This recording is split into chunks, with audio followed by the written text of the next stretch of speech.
చిన్నపాటి గాయాల వల్ల మోకాళ్ళలో స్వెల్లింగ్ వచ్చిన సందర్భాల్లో లేదా బర్సైటిస్ రిపీటెడ్ స్ట్రెస్ ఇంజరీస్ అంటామండి, మెట్లు ఎక్కడం దిగడం వల్ల కానీ, జంపింగ్ ఎక్కువ చేయడం వల్ల కానీ, ప్లేయర్స్లో కానీ, కోర్టులో across the court, shuttle court కానీ, టెన్నిస్ కోర్ట్ కానీ, అక్రాస్ ద కోర్ట్ ఎక్కువగా పరిగెడుతున్న అథ్లెట్స్లో కానీ చాలా కాలం తర్వాత మళ్ళీ క్రీడల వైపు కానీ, యాక్టివిటీ వైపు కానీ తిరిగి వచ్చిన వారిలో సర్వసాధారణంగా ఇలాంటి చిన్న చిన్న సమస్యలు రావడానికి అవకాశం ఉంటుంది. లిగమెంట్ స్ప్రెయిన్ కానీ, సైనోవైటిస్ కానీ, బర్సైటిస్ కానీ దీనికి సాధారణంగా కారణమవుతాయి. అలాంటి వారిలో ఇంటి దగ్గర మాత్రమే చిన్న చిన్న జాగ్రత్తలు తీసుకొని ఆ స్వెల్లింగ్ని, నొప్పిని తగ్గించుకోవడానికి ఉండే ప్రధాన మార్గాలు ఏంటంటే ఖచ్చితంగా రెస్ట్.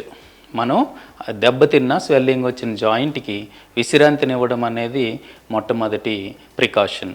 రెండోది ఐస్ ప్యాకింగ్. ఐస్ ప్యాకింగ్ చేసేటప్పుడు లేదా క్రయోథెరపీ దాన్ని చేసేటప్పుడు ఐస్ పెట్టి ఉంచిన ప్లాస్టిక్ సంచి కానీ చర్మానికి డైరెక్ట్గా కాంటాక్ట్ అవ్వకుండా జాగ్రత్తలు తీసుకోవాలి.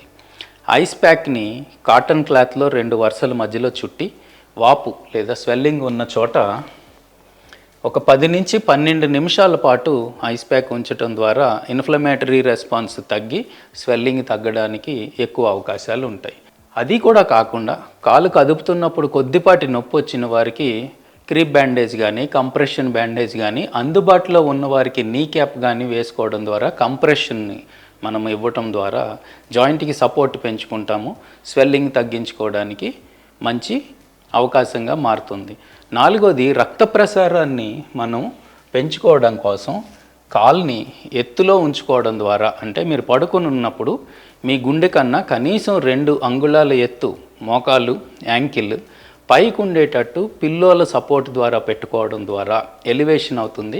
రక్త ప్రసారం చక్కగా జరుగుతుంది. అక్కడ ఉండే స్వెల్లింగ్ ఖచ్చితంగా తగ్గుతుంది. ఆ తర్వాత మోకాళ్ళ బలం పెంచుకోవడానికి మనం నీ జాయింట్ మూవ్మెంట్ చేసుకోవడం, స్టాటిక్ క్వాడ్రిసెప్స్ ఎక్సర్సైజెస్ లాంటివి చేసుకోవడం ద్వారా బరువు వేయకపోయినా మళ్ళీ స్వెల్లింగ్ పెంచుకోకపోయినా ఉన్న కండరాల బలాన్ని పెంచుకోవడం కోసం కూర్చున్న స్థితిలోనే స్టాటిక్ క్వాడ్రిసెప్స్ ఎక్సర్సైజెస్ ఖచ్చితంగా ఉపయోగపడతాయి.